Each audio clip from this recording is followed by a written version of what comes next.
इस video को like करें, हमारे चैनल को सब्सक्राइब कर बेल आइकन जरूर प्रेस करें हमारी न्यू वीडियो सबसे पहले देखने के लिए। एकंदर कोरोनाच्या आदरणीय सुभाष देसाई साहेब पालकमंत्री औरंगाबाद आणि आमचे सहकारी श्री अब्दुल सत्तारजी, सर्व अधिकारी वर्ग, पत्रकार बांधवांनो, आज मी तसं तिसऱ्यांदा जवळजवळ औरंगाबादची सविस्तर बैठक घेतोय आणि महत्त्वाचं एकच आहे की आता जसं पालकमंत्री महोदयांनी सांगितलं की ही चेन ब्रेक करण्यासाठी वाढत असलेली संख्या कुठेतरी रोखण्याच्या दृष्टिकोनातून ही, कारण इन्क्युबेशन पिरियड हा जो काही 10 ते 14 दिवस असू शकतो, या दृष्टिकोनातून हा एक लॉकडाऊन घ्यावा अशी सर्वदूर लोकप्रतिनिधींची असो आणि इथल्या स्थानिक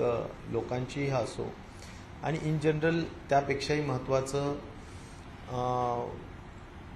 आमच्या सार्वजनिक आरोग्य विभागाच्या वतीनं देखील एक विचार असा झालेला आहे की ज्या ठिकाणी अशा काही संख्या वाढते त्या ठिकाणी आपल्याला लॉकडाऊन करून ही चेन ब्रेक करण्याच्या दृष्टिकोनातून कारवाई करावी. तर ती उद्यापासून लॉकडाऊनचा एक महत्त्वाचा विषयचा निर्णय या ठिकाणी घेण्यात आलेला आहे. तो पण औरंगाबाद शहरातील आणि ग्रामीण भागातील लोकांना सांगणं गरजेचं आहे. मुख्यतः जी सर्वे म्हणजे आता जो आढावा घेण्यात आला डिटेल, तो मी फार डिटेलमध्ये न सांगता ॲक्शन पॉईंट्स मी सांगू इच्छितो. आणि ॲक्शन पॉईंट्समध्ये प्रामुख्याने एक नक्कीच आहे की हा कोरोना कंटेन करण्यासाठी, हा व्हायरस कंटेन करण्यासाठी सर्वात महत्त्वाचं काय असेल तर ट्रॅकिंग, ट्रेसिंग म्हणजे सर्व्हेलन्स प्रॉपर करणं हा सगळ्यात महत्त्वाचा विषय आहे.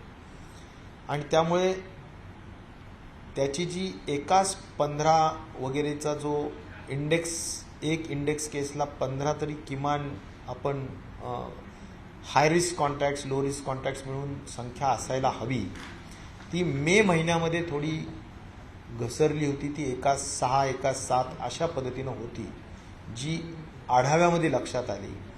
ती आता दुरुस्त करून एकाच 15 ही असायलाच हवी, हा एक बंधनकारक विषय करण्यात आलेला आहे की जेणेकरून कोणीही स्किप होता कामा नये, सुटता कामा नये. आणि त्यामुळे सर्व्हेलन्स टीमनी खूप दक्ष राहून काम करणं गरजेचं आहे. हा सगळ्यात पहिला महत्त्वाचा मुद्दा आम्ही ज्यावर भर दिलेला आहे. आता जे लोक हाय रिस्क कॉन्टॅक्ट्स आहेत त्या लोकांना, जो शक्यतो स्लम एरियामध्ये असतील किंवा ज्यांना छोटी घरं आहेत, की ज्यांना स्वतःला आयसोलेट करता येत नाही, जे एक व्यक्ती जर घरातला पॉझिटिव्ह झाला आणि त्याच्या घरातले जर बाकीचे लोक असतील तर ते पॉझिटिव्ह होण्याच्या अगोदर त्यांना इन्स्टिट्यूशनल क्वारंटीन करणं, खऱ्या अर्थाने ते होऊ नये या दृष्टिकोनातून करणं गरजेचं आहे. आणि म्हणून संस्थात्मक अलगीकरण करणं यावर अधिक भर द्यावा. दुसरा अत्यंत महत्त्वाचा मुद्दा जो सांगण्यात आलेला आहे, कारण इथे 554 इन्स्टिट्यूशनल क्वारंटीन आढळले. आज जवळजवळ 2500च्या दरम्यान ॲक्टिव्ह केसेस आहेत आणि 2500च्या ॲक्टिव्ह केसेसमध्ये 554 किंवा 600पर्यंत इन्स्टिट्यूशनल क्वारंटीन असणं किंवा संस्थात्मक अलगीकरण असणं हा प्रमाण खूप कमी आहे, खूप छोटं आहे. आणि त्यामुळे सुद्धा संसर्ग होण्याची भीती खूप असते किंवा चान्सेस खूप असतात. आणि म्हणून त्याचा जो एक स्टँडर्ड फॉर्म्युला आहे की बाबा एकाच 5 असावा, एकाच 3 असावा, काहीतरी, पण हा प्रमाण खूप कमी आहे. तर त्या दृष्टिकोनातून एक भर देण्यात आलेला आहे आणि जे प्रशासनाने मान्य केले की आमचं इन्स्टिट्यूशनल क्वारंटीन कमी आहे, आम्ही जरा अधिक वाढवण्याची गरज आहे. त्यामुळे आज 500 किमान 2000, 2500पर्यंत इन्स्टिट्यूशनल क्वारंटीनची. आणि इन्स्टिट्यूशनल क्वारंटीन म्हणजे शेवटी काय, आपण हॉस्टेल्स बुक केलेले आहेत, अनेक हॉल्स बुक केलेले आहेत, त्यामध्ये आपल्याजवळ इन्स्टिट्यूशनल क्वारंटीनमध्ये सुद्धा अतिशय मोठ्या पद्धतीनं आज उपलब्धता आहे. साधारणपणे 2200 इन्स्टिट्यूशनल क्वारंटीनमध्ये आपल्याजवळ कॅपॅसिटी आहे. त्यापैकी फक्त 688 कॅपॅसिटी ही वापरण्यात आलेली आहे इन्स्टिट्यूशनल क्वारंटीनमध्ये. त्यामुळं कॅपॅसिटी एवढी मोठी असताना आपण प्रमाण का कमी करतोय, हा महत्त्वाचा मुद्दा आहे. आणि त्या दृष्टिकोनातून कलेक्टर्स, कमिशनर्सला त्या सगळ्या सूचना देण्यात आलेल्या आहेत आणि मला विश्वास आहे की त्या दृष्टिकोनातून ही संख्या जेवढी आपली कॅपॅसिटी आहे त्या दृष्टिकोनातून आज करण्याची आवश्यकता, नाहीतर पुन्हा संसर्ग त्यामुळे होऊ शकतो हेही या निमित्ताने सांगितलं आहे. आता हा झाला महत्त्वाचा सर्व्हिलन्सचा आणि इन्स्टिट्यूशनल क्वारंटीनपर्यंतचा पार्ट. मग त्यानंतरचा महत्त्वाचा पार्ट येतो तो टेस्टिंगचा पार्ट आहे. आणि त्यामुळे टेस्टिंगमध्ये आज एक सुदैवानी एवढी मोठ्या पद्धतीनं लॅबची आपण कॅपॅसिटी वाढवलेली आहे की आपल्याला 24 तासात टेस्ट रिपोर्ट येतो. ही फार सुदैवाची बाब आहे औरंगाबादच्या दृष्टिकोनातून. परंतु यापेक्षा सुद्धा अधिक चांगल्या पद्धतीच्या ज्या म्हणजे लवकर निदान व्हावं असं डायग्नॉस्टिक टेस्ट ज्या आल्या ती अँटीजन टेस्ट आहे. त्याचाही वापर करून आपण लवकर म्हणजे अनेकांच्या टेस्टिंग्स करून आपल्याला या सगळ्या दृष्टिकोनातून लवकर आपल्याला अर्ली डिटेक्शन करण्याच्या दृष्टिकोनातून आपल्याला उपयोग होऊ शकणार आहे. त्यामुळे अँटीजन टेस्टिंगचे 10,000 किट्स डेप्युटी डायरेक्टर सार्वजनिक आरोग्य विभागाजवळ दिले, त्यातले 5,000 औरंगाबाद कलेक्टरांजवळ दिले. मला वाटतं त्याचा अधिकाधिक वापर व्हायला हवा, हा त्यामागचा आज महत्त्वाचा उद्देश आम्ही त्या ठिकाणी सांगितला. आपले जेवढे काही हेल्थ वर्कर्स आहेत, पोलीस कर्मी आहेत, फ्रंटलाइनर्स, जेवढे काही जाऊन सर्वे करणारे जे लोक आहेत, हे सगळ्या लोकांचे मी तर म्हणेन अँटीबॉडीज टेस्टिंग करण्याची आवश्यकता आहे. त्यामुळं सार्वजनिक आरोग्य विभागाने त्याचा GR काढलेला आहे. त्याचाही अधिकाधिक वापर आपण करून घ्यावा, कारण त्या दृष्टिकोनातून सुद्धा आम्ही रेट फिक्स केलेले आहेत. जसे आता हे 450 रुपयाला अँटीजन टेस्टचे किट्स मिळतात, तशी ह्याची सुद्धा एक रेट फिक्सेशन करून त्या दृष्टिकोनातून अँटीबॉडीज टेस्टिंग सुद्धा आपल्या सगळ्या हेल्थ वर्कर्सशी करून घ्याव्यात, अशाही सूचना त्या ठिकाणी दिलेल्या आहेत. यापेक्षा पुढे जाऊन एक्सरे टेस्टिंगवर सुद्धा भर दिला पाहिजे. पोर्टेबल एक्सरे टेस्टिंग असेल किंवा आर्टिफिशियल इंटेलिजन्सचा वापर करून आपण खऱ्या अर्थाने जर न्यूमोनिया असेल तर तो लवकर निदान करण्याच्या दृष्टिकोनातून हे एक्सरे टेस्टिंग, पोर्टेबल एक्सरे टेस्टिंगचा उपयोग होऊ शकतो, जो आपण मोठ्या पद्धतीनं धारावीत केला, जो आपण मोठ्या पद्धतीनं मालेगावमध्ये केला आणि आज लवकर निदान होऊन त्या ठिकाणी बऱ्यापैकी डिक्लाइन आपल्याला नंबर्समध्ये पाहायला मिळतात. काल धारावीमध्ये फक्त एक सिंगल केस आली होती. मालेगावमध्ये सुद्धा हार्डली काही केसेस त्या ठिकाणी येत आहेत. आणि त्यामुळे मला असं वाटतं की या सगळ्या नवीन नवीन तंत्रज्ञानाचा उपयोग करून आपण त्याचा व्यवस्थित उपयोग करून घेण्याची आवश्यकता आहे. महत्त्वाचा पार्ट येतो तो ट्रीटमेंटचा, कारण आज शहरामध्ये 5.7 डेथ रेट आहे आणि ओव्हरऑल जिल्ह्याचा डेथ रेट 4.58 आहे. हा डेथ रेट 1% आणि त्याच्याही खाली यावा ही खऱ्या अर्थाने टार्गेट आम्ही राज्यासाठीच दिलेलं आहे आणि तो औरंगाबादच्या दृष्टिकोनातून सुद्धा आवश्यक व्हावे. आणि त्यामुळे शेवटी डेथ रेट कंट्रोल करण्यासाठी अर्ली डिटेक्शन महत्त्वाचं आहे. आम्ही आताच डीन मॅडम होत्या तिथे, हेड ऑफ द डिपार्टमेंट जे काही आमच्या मेडिकल सायन्सेसच्या आहेत त्या होत्या. सगळ्यांनी जे सांगितलं की शेवटच्या क्षणामध्ये लोक येण्याची संख्या पूर्वी खूप असायची, आता कमी झाली आहे, कारण आता सर्व्हिलन्स वाढवलंय त्यामुळे कमी झालेली आहे, हे नक्कीच योग्य आहे. परंतु या सगळ्या गोष्टी ज्या काही आहेत या अनुषंगाने प्रॉपर ट्रीटमेंट व्हावं या दृष्टिकोनातून लागणाऱ्या सगळ्या उपलब्धता, प्रामुख्याने जर आपण म्हणाल तर मला असं म्हणायचं की ICUची केअर ही सगळ्यात महत्त्वाची आहे. त्यामुळे त्याचं मॉनिटरिंग प्रॉपर झालं पाहिजे. आता ICU आतमध्ये जे काही गव्हर्नमेंटच्या घाटीमध्ये असेल किंवा प्रायव्हेटमध्ये असेल, आम्ही सर्वदूर नोटिफिकेशन काढले की आता ICUमध्ये सिनियर प्रोफेसर्सनी जायला पाहिजे. कुणी असं नाही म्हणून चालणार नाही किंवा रेसिडेन्शियल्सच्या भरोशावर ICU सोडून चालणार नाही. त्यामुळं तिथे असोसिएट प्रोफेसर, सिनियर जे काही आपले प्रोफेसर्स असतील आणि असिस्टंट प्रोफेसर असतील, त्यांनी सगळ्यांनीच त्यामध्ये लक्ष दिलं पाहिजे आणि अगदी आवरली मॉनिटरिंग करून प्रॉपर ICU केअर घेण्याची आवश्यकता आहे. तशा एक महत्त्वाच्या सूचना दिल्यात. CCTV कॅमेरेज बसवलेच पाहिजेत आणि CCTV कॅमेरेजच्या माध्यमातून सुद्धा सगळे लोक जात आहेत का नाही त्याच्यावर नियंत्रण सुपरवायझरी कॅडर जे असेल, मग डीन आणि त्यांची जी वरिष्ठ मंडळी त्यांनी त्याच्यावर लक्ष दिलं पाहिजे. हा झाला गव्हर्नमेंटच्या दृष्टिकोनातूनचा विषय.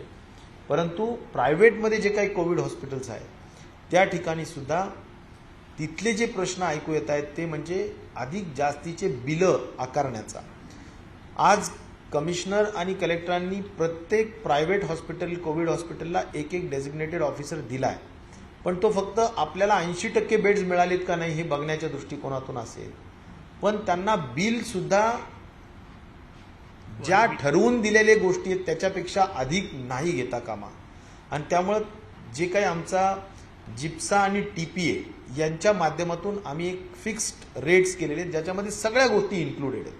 म्हणजे तुमच्या सगळे टेस्ट वगैरे जे काही असतील, म्हणजे टोटल ज्याला म्हणू आपण टर्नकी पर डे, मग तो 7,500 रुपयाचा रेट असेल किंवा 4,500चा असेल, हे जे काही रेट्स आहेत वेगवेगळ्या बेड्सच्या अनुषंगाने, तर त्या माध्यमातून बेड्स आकारले जात आहेत का नाही बिलं, हे यासाठी ऑडिटर नेमला पाहिजे प्रत्येक मोठ्या हॉस्पिटलला. मग हे सगळे ट्रस्ट हॉस्पिटल असतील किंवा प्रायव्हेट हॉस्पिटल असतील, तर आता ते सुद्धा नेमण्याचं काम केलं जात आहे आणि बिल्स सुद्धा कुठल्याही अवाच्या सवा घेऊन चालणार नाही या बाबतीत सुद्धा दक्षता आपण त्या ठिकाणी घेतोय. त्यामुळे CCTV बसवणे, पेशंट्सच्या नातेवाईकांना पेशंट्सला पाहता यावं आणि वार्तालाप करता यावं, हा जो काही सुप्रीम कोर्टाचा निर्णय आहे त्याची पण अंमलबजावणी झाली पाहिजे या दृष्टिकोनातून सुद्धा आपण त्या ठिकाणी आवर्जून सूचना दिलेली आहे. आणि या माध्यमातून मला वाटतं ट्रीटमेंट प्रोटोकॉलच्या माध्यमातून आम्ही काम करतोय. पण प्रामुख्याने काल कॅबिनेटमध्ये सुद्धा जी चर्चा झाली की सर्वदूर अँटीव्हायरल ड्रगची मागणी आहे आणि त्यामुळं रेमडेसिवीर असेल, फ्लॅव्हिपिरावीर असेल, हे व्हायरल ड्रग्ज आहेत आणि सायटोकाईन स्टॉर्म्सच्या दृष्टिकोनातून सुद्धा वापरणारी टॉसिलोझुमाबची महत्त्वाचा ड्रग असेल, या सगळ्यांचंच उपलब्धता ही व्हावी या दृष्टिकोनातून शासन प्रयत्नशील आहे.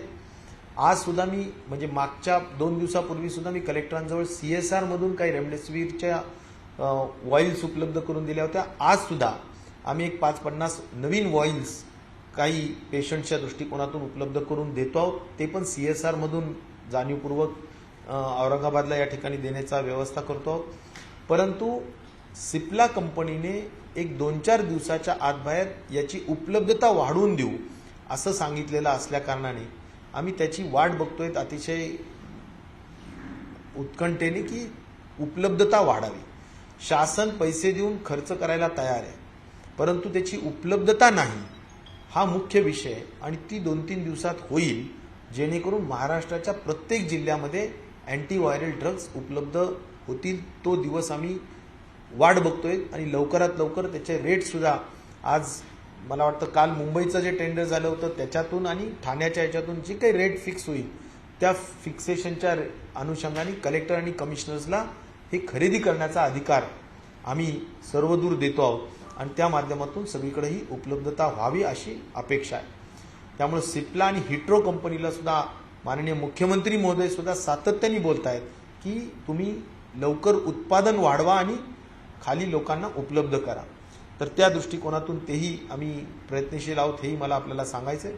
तर अशा काही महत्त्वाच्या बाबी होत्या की ज्याच्यात आपण लक्ष देतो आहोत. आम्ही आता मेल्ट्रॉन जिथे CCC कॅटेगरीची हॉस्पिटल आहे त्या ठिकाणी सुद्धा आम्ही जातो आहोत. मला वाटतं की माननीय देसाई साहेबांनी या ठिकाणी वाटेल तेवढी इन्फ्रास्ट्रक्चर उपलब्ध करून देण्याचा प्रयत्न केलेला आहे. जशा टेस्टिंग फॅसिलिटीज असेल, इथं मेट्रोपोलिसच्या माध्यमातून 10,000 जवळजवळ फ्री टेस्टिंगच्या मला वाटतं टेस्ट करण्याच्या दृष्टिकोनातून मोफत खाजगी लोकांना सुद्धा सुविधा असेल, अशा अनेक गोष्टी त्यांच्या सामर्थ्यातून किंवा त्यांच्या शक्तीतून त्यांनी पालकमंत्री या नात्याने उपलब्ध करून दिलेल्या आहेत. त्याचाही निश्चित प्रकारचा उपयोग औरंगाबाद शहरातील आणि जिल्ह्यातील लोकांना या ठिकाणी होतोय आणि मोठ्या पद्धतीनं लोकांनी म्हणजे आज मी एक सांगेल की बेड्सची उपलब्धता सुद्धा या ठिकाणी आहे.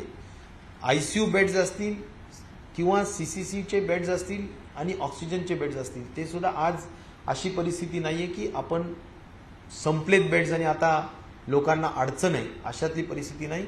आज साधारण घाटी हॉस्पिटलमध्ये 125च्या वर बेड्स उपलब्ध आहेत, प्रायव्हेटमध्ये उपलब्ध आहेत आणि CCC कॅटेगरीमध्ये जिथे फक्त एसिम्प्टोमॅटिक पेशंट्स ठेवू शकतो तिथे सुद्धा मोठ्या संख्येने, म्हणजे माझ्याजवळ आकडा आहे की साधारणपणे शहरामध्ये 1100 पैकी 800 ऑक्युपाईड आहेत आणि तिथेही 300-400 उपलब्ध आहेत. अशी सगळीकडे उपलब्धता आहे. परंतु आपल्याला मुख्यतः ह्या 10 दिवसाच्या मोठ्या पद्धतीनं अत्यंत कडक आपण लॉकडाऊन पाळूया. आणि मी औरंगाबाद शहरातील ग्रामीण भागातील सुद्धा सगळ्या औरंगाबाद वासियांना अतिशय नम्रतेची आव्हान आणि विनंती करेल की आपण आपल्या स्वतःच्या आरोग्यासाठी, आपल्या स्वतःच्या जीवनाच्या अधिक सुरक्षिततेसाठी, समाजाच्या सुरक्षिततेसाठी आपण शासनाच्या या आव्हानाला आणि प्रशासनाला चांगल्या पद्धतीनं प्रतिसाद देऊन आपण या सगळ्या लॉकडाऊनला यशस्वी करून हा कोरोनाचा जो चेन ब्रेक करण्याच्या दृष्टिकोनातून, साखळी तोडण्याच्या दृष्टिकोनातून मुलाचं सहकार्य करावं असं आव्हान आणि विनंती मी या निमित्ताने करेल.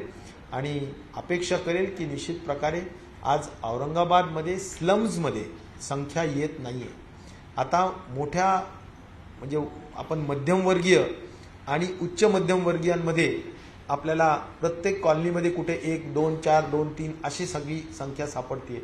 त्यामुळे स्लम्समध्ये आपण बऱ्यापैकी मोठ्या पद्धतीनं सर्व्हिलन्स आणि कंटेन करण्याच्या दृष्टिकोनातून यशस्वी झालेलो.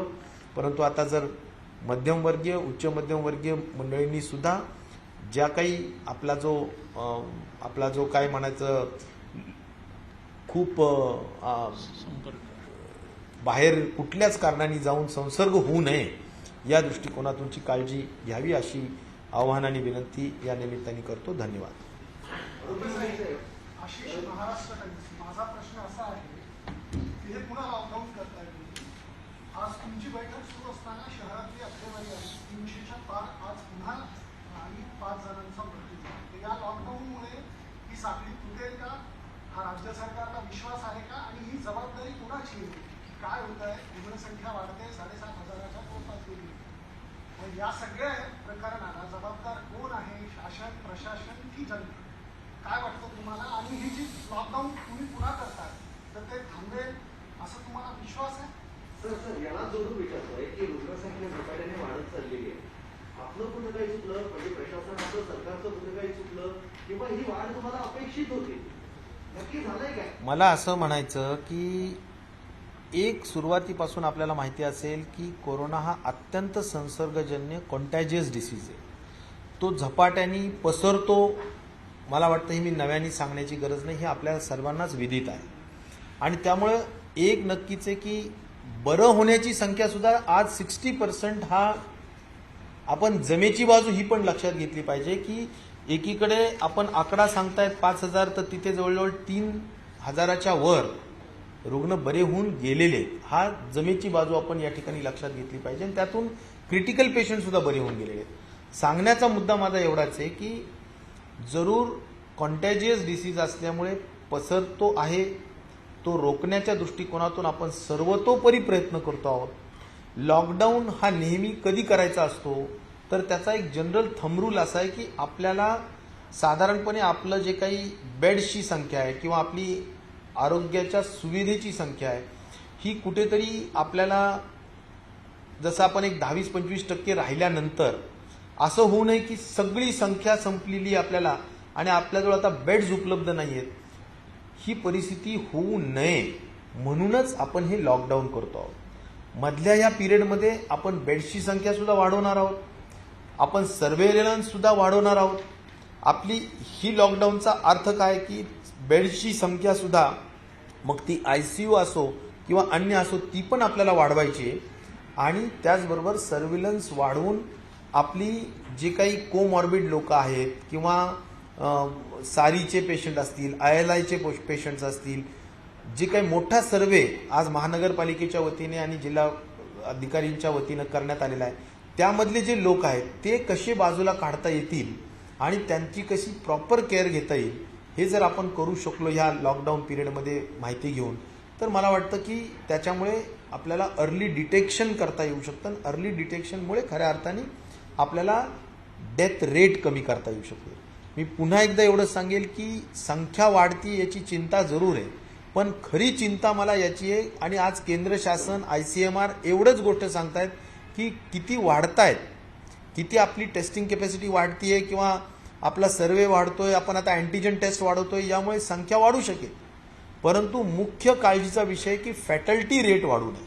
आज फॅटल्टी रेट औरंगाबादचा जो काही आहे तो कसा कमी व्हावा यावर खरा आमचा भर आहे आणि त्या दृष्टिकोनातून आम्ही प्रयत्नशील आहोत. मला वाटतं संख्या वाढली आणि ते 10 दिवसात बरे होऊन जर घरी गेले तर त्याची काळजी करण्याचा अधिक जास्तीचा विषय नाही. चिंता जरूर असते, कारण शेवटी यामुळे लोकांनाही खर्च होऊ शकतो किंवा सगळ्या प्रशासनावर सगळ्यांवरच ताण पडतो, या सगळ्याच गोष्टी आहेत. पण मुख्यतः आपल्याला साखळी तोडणे आणि आपलं इन्फ्रास्ट्रक्चर वाढवणे या दृष्टिकोनातून हा लॉकडाऊन असतो.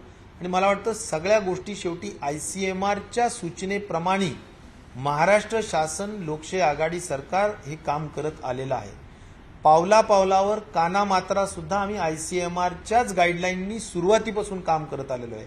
आणि ICMR ही आपल्या देशातली एक अत्यंत महत्त्वाची संस्था आहे, जी या इंडियन मेडिकल काउन्सिल रिसर्च आपण ज्याला म्हणतो की ती या सगळ्या गोष्टींमध्ये आपल्याला गाईडलाईन करणारी ही संस्था आहे. मग केंद्र शासनाचे जे पथक येऊन गेले, त्यांनी जी गाईडलाईन दिलेली आहे त्याच गाईडलाईनवर आपण काम करतो आहोत. त्यामुळे याला जबाबदार कोण काय, तर मला वाटतं की ICMR आणि या सगळ्या गोष्टींच्या ज्या आम्ही अनुषंगाने काम करतो आहोत, एवढंच आहे की त्यात अधिक परिणामकारक काम व्हावं ही अपेक्षा जरूर आहे. हे आढावे आणि ही जी काही सूचना असतात ह्या काही रॉकेट सायन्स आम्ही नव्याने सांगत नाहीयेत. मी पुन्हा जबाबदारीने सांगेल की हे जे काही काम आम्ही पूर्वी सांगितलेलं आहे ते अधिक सक्षमतेने करा, अधिक कार्यक्षमतेने करा. कुठल्याही परिस्थितीत याच्यात थोडीही हायगई होऊ देऊ नका. मान्य आहे की 120 दिवस झाले असतील, 130 दिवस झाले असतील, एक प्रकारची फटिकनेस सगळ्याच यंत्रणेवर येते, पण आपण मिशन मोडवर काम केलं पाहिजे आणि कुठल्याही परिस्थितीत यामध्ये आपण 1% सुद्धा हायगाई करायला नको, कारण लोकांच्या जीवन मरणाचा प्रश्न आहे.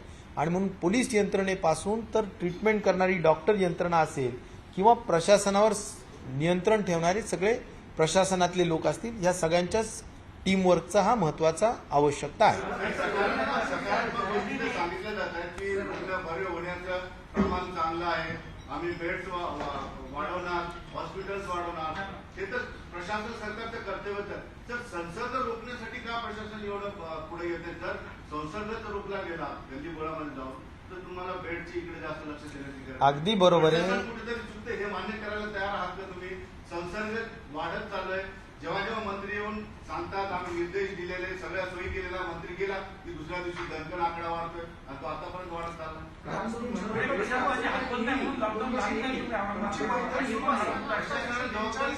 संसर्ग रोखण्यात अपयश आलेले आहे. मृत्यू झाले शहरात. मी काय म्हणतो की शेवटी जगामध्ये आज मी तुम्हाला एक सांगू का, न्यूयॉर्कमध्ये दररोज 55,000 आकडा वाढतो, 55,000.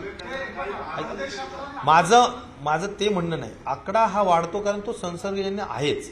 प्रश्न एवढाच आहे की आपलं काम आता एवढंच असलं पाहिजे की आपल्याला फॅटल्टी रेट कमी केला पाहिजे.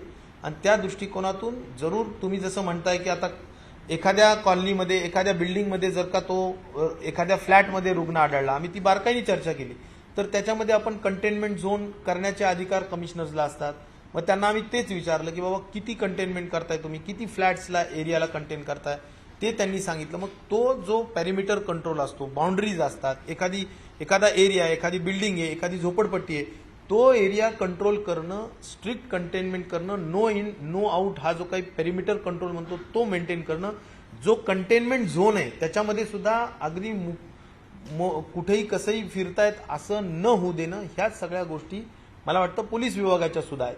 तर हे सगळ्या गोष्टींच्या सूचना वारंवार आपण देतोय. मी पुन्हा काय म्हणतो की आढावा, मी शेवटी तिसऱ्यांदा बैठक घेतोय. उद्दिष्ट काय आपला की हे अधिक कार्यक्षमतेने व्हावं, हे अधिक परिणामकारक व्हावं, या दृष्टिकोनातून आपण कुठेतरी मोटिवेट करतो आणि सांगत राहतो. ते आपल्याला होत राहावं अशी अपेक्षा आहे. शेवटी जर कुणी चांगलं काम त्याच्यात जर कुचराई केली तर निश्चित प्रकारे अशा काही गोष्टींच्या बाबतीतली गंभीर दखल घ्यावी लागेल.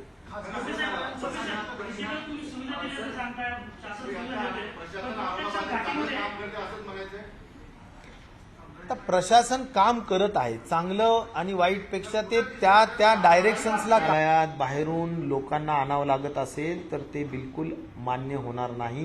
तशा पद्धतीचं आता येळीकर मॅडम गेलेल्या आहेत म्हणजे तिकडे त्यांच्या घाटी हॉस्पिटलला, पण आम्ही या बाबतीतली नक्कीच चौकशी करू की कुठल्याही परिस्थितीत घाटीसारख्या हॉस्पिटलमध्ये पीपी किट बाहेरून किंवा स्वतः आणण्याची गरजच पडणार नाही. तशा सूचना दिल्याच जातील आणि कुठल्याही गव्हर्नमेंट हॉस्पिटलमध्ये अशा गोष्टी घडता कामा नये. त्याच्यात काही वादच बिलकुल होईल. जर असं जर झालं असेल तर बिलकुल होईल.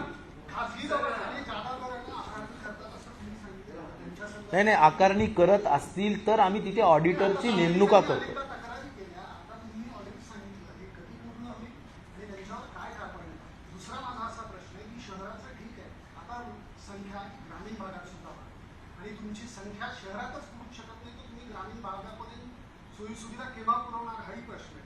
त्या अनुषंगानं राज्य सरकार काही वेगळा विचार करत आहे का ग्रामीण भागासाठी, स्पेशली जे ग्रामीण भागातले शेतकरी आहेत किंवा इतर सगळे व्यवस्थित हे आहे, तर काय सरकार करत आहे आणि खाजगी सरकार पण नेमकं काय करतं कारवाईच्या संदर्भात? नाही खाजगी रुग्णालयामध्ये कुठल्याही परिस्थितीत हे बघा मी एक सांगू इच्छितो की शेवटी हा आजार अत्यंत नवीन आहे. जशा काही गोष्टी होत गेल्या तशा आपण त्याच्यावरचे उपाययोजना शोधत गेलो. मी पुन्हा एवढंच जबाबदारीने सांगेल की आम्ही अत्यंत संवेदनशीलतेने ज्यावेळी आमच्या लक्षात आलं की काही हॉस्पिटल्स लाखो रुपये बिल उकळतायत, लगेच आम्ही त्याच्यावर निर्बंध घालण्यासाठी त्यांच्यावर कॅपिंग केली.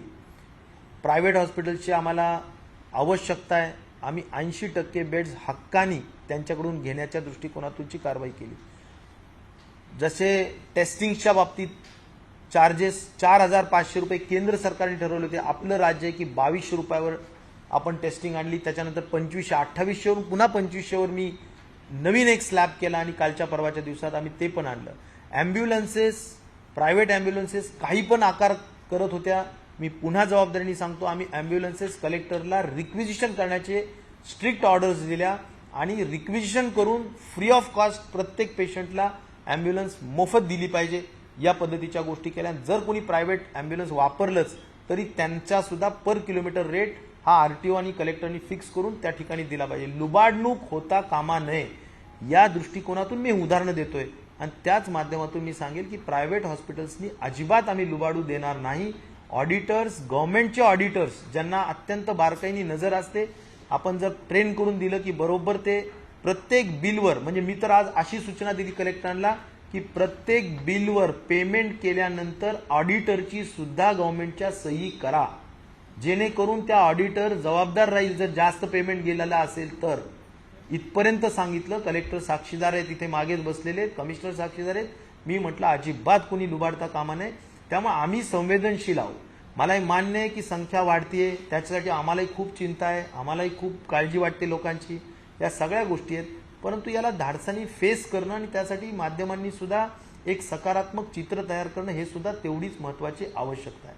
आपण जर का भीतीचं चित्र तयार केलं तर ते सुद्धा लोकांच्या दृष्टिकोनातून, म्हणजे मला म्हणायचं की तोही एक त्याबद्दलची एक भीती. काय सकारात्मक दाखवायचं तुम्ही सांगा आता. नाही सांगायचा मुद्दा एवढाच आहे की कोरोनाच्या बाबतीत आपण एक म्हणजे तो कोरोना बरा होतो हाही महत्वाचा विषय सांगितला पाहिजे.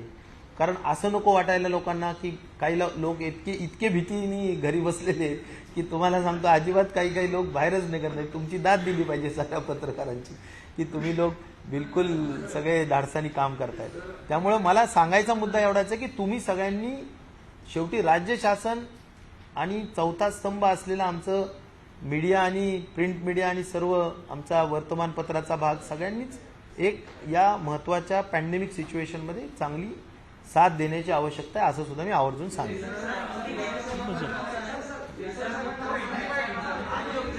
महत्वाचं मी एवढं सांगेल की आज खूप प्रदीर्घ चर्चा झाली एका गोष्टीवर आणि ती म्हणजे या औरंगाबाद शहरामध्ये घाटीमध्ये आपण कुठल्याही परिस्थितीत प्लाझ्मा थेरपी सुरू करणार आहोत. तर प्लाझ्मा थेरपीच्या बाबतीत आपण त्यांना जे साधारणपणे त्याला आपण अँटीबॉडी टायटर म्हणतो, ती टायटर करण्यासाठी आज आपल्याला NIVला पाठवावं लागतं आणि तिथून मग ते म्हणजे IgG, IgM आणि न्यूट्रलायझिंग अँटीबॉडी ह्या ज्या काही वेगवेगळ्या त्याचे टायटर्स करण्याचा विषय असतो, तर तो आपण इथे करायचा आहे. तर त्या दृष्टिकोनातून मेडिकल एज्युकेशन विभागाचे जे सचिव आहेत मुखर्जी, त्यांना आम्ही सोल रिस्पॉन्सिबिलिटी देणार आहे. जितक्या लवकर करता येईल तेवढी अँटीबॉडीज आपल्या काय म्हणायचं प्लाझ्मा थेरपी आपल्याला इथे सुरू करायची.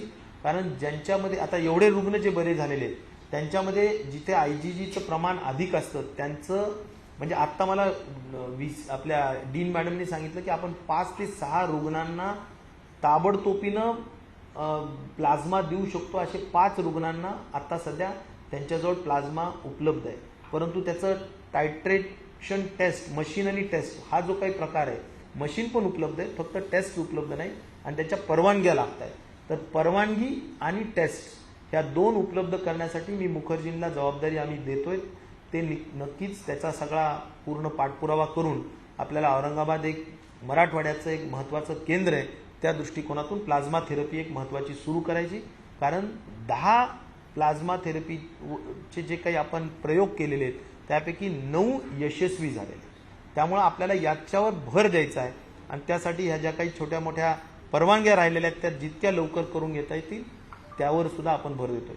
त्यामुळे मला सांगायचा मुद्दा एवढाच आहे की औरंगाबादच्या दृष्टिकोनातून अँटीजन पासून अँटीबॉडी टेस्टिंग पासून तर प्लाझ्मा थेरपीपर्यंत कुठलीही आपण कोणतीच गोष्ट सोडत नाहीये. रेमडेसिवीर सुद्धा मी जसं म्हणालो की कुठे असेल नसेल पण मी CSR मधून उपलब्ध करून देऊन माननीय शरद पवार साहेबांनी सिप्लाला फोन करून सुद्धा त्यांनी काही उपलब्ध करून दिल्या, त्या सुद्धा मी इथे देतोय, ताबडतोब आज देतोय इथे. त्यामुळे मला म्हणायचं की सर्व पद्धतीनं आम्ही प्रयत्नशील आहे, एवढं मी तुम्हाला अतिशय अंतःकरणातून प्रामाणिकपणे या ठिकाणी सांगू इच्छितो.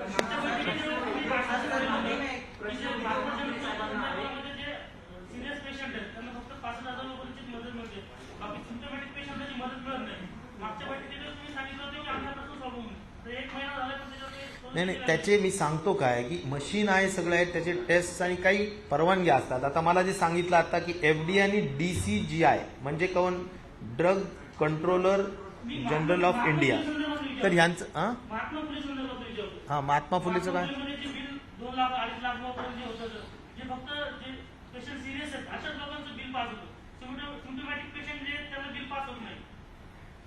नाही, महात्मा ज्योतिबा फुले जन आरोग्य योजनेमध्ये 977 प्रोसिजर्स आहेत, पॅकेजेस आहेत. त्यामध्ये कोणताही पेशंट असेल त्यातल्या संबंधाने तर त्याला कॅशलेस सेवाच मिळाली पाहिजे. कुठल्याही परिस्थितीत त्याला चार्ज 1 रुपया पण करता कामा नये. जर चार्ज केला त्या क्षणाला आम्ही त्या हॉस्पिटलला डिएम्पॅनल्ड करू, हे मी तुम्हाला आज जाहीरपणे या ठिकाणी सांगतो. त्यामुळे कुठलंही कॅशलेसचा अर्थ झिरो बिल आलं पाहिजे त्याचं, त्याला काही विषय नाही. हा एक नक्की आहे की त्या हॉस्पिटलनी काही त्या 977च्या बाहेर जाऊन काही जर हे असतील तर तुम्ही माझ्या निदर्शनास आणून तेवढ्यापुरतं ते चार्ज घ्यायला त्यांना अलाउड आहे.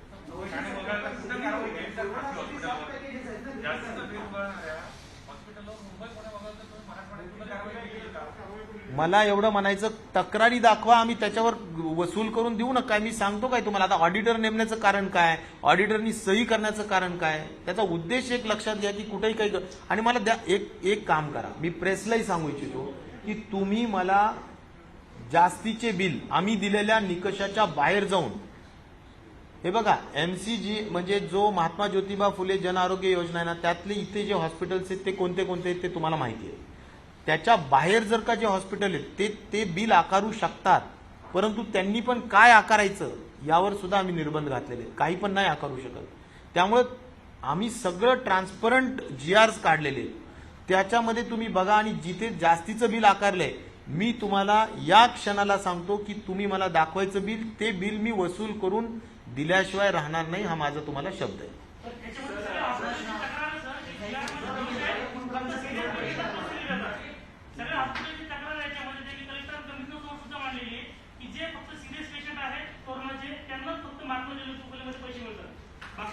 मला एक कळत नाही की एसिम्प्टमॅटिक पेशंट असेल एखादा, एसिम्प्टमॅटिकला काय असतं, तो एसिम्प्टमॅटिक म्हणजे आपण काहीच करत नाही. 977 पैकी जर कुठलंच प्रोसिजर त्याच्यामध्ये करायचं नसेल, कुठलंच, तो येऊन जर पेशंट झोपणार असेल, CCC कॅटेगरीचं हॉस्पिटल आहे. CCCचा अर्थ काय की एसिम्प्टमॅटिक तिथे फक्त जाऊन आराम करणार, त्याला इम्युनिटी वाढवण्याच्या दृष्टिकोनातून व्हिटॅमिन C देणार, नॉमिनल त्याचं ॲझिथ्रोमायसिन वगैरे ज्या काही औषधी असतील त्या देणार, ज्या टॅबलेट्स समजा आता हायड्रॉक्सिक्लोरोक्विन आहे, 2 रुपयाला गोळी आहे, तर ती देणार आणि तो तिथे आराम करणार, त्याच्यानंतर तो जाणार. पण प्रश्न आहे की त्या 977 पैकी कुठलाच प्रोसिजर केलेली नसेल तर त्या बेडचे जे चार्जेस आहेत ते हॉस्पिटल घेऊ शकतं. मी तुम्हाला जबाबदारीने काय सांगतोय, 977 पॅकेजेस तुम्हीच अभ्यास करा, ते क्लिअर कट आहे. त्यापैकी जे काही काम झालेलं असेल त्याच्या व्यतिरिक्त काय असेल तर आपण घ्यायला लावू. आणि याच्यासाठी डॉक्टर शिंदे यांचा ईमेल दिलेला आहे, यांचा फोन नंबर दिलेला आहे, तुम्ही त्यांना फोन करू शकता. ते सक्षम अधिकारी आहेत की ते वसूल करू शकतात आणि त्यांनी अधिकार खाली कलेक्टर्स आणि कमिशनरला सुद्धा डेलिगेट केलेले आहेत.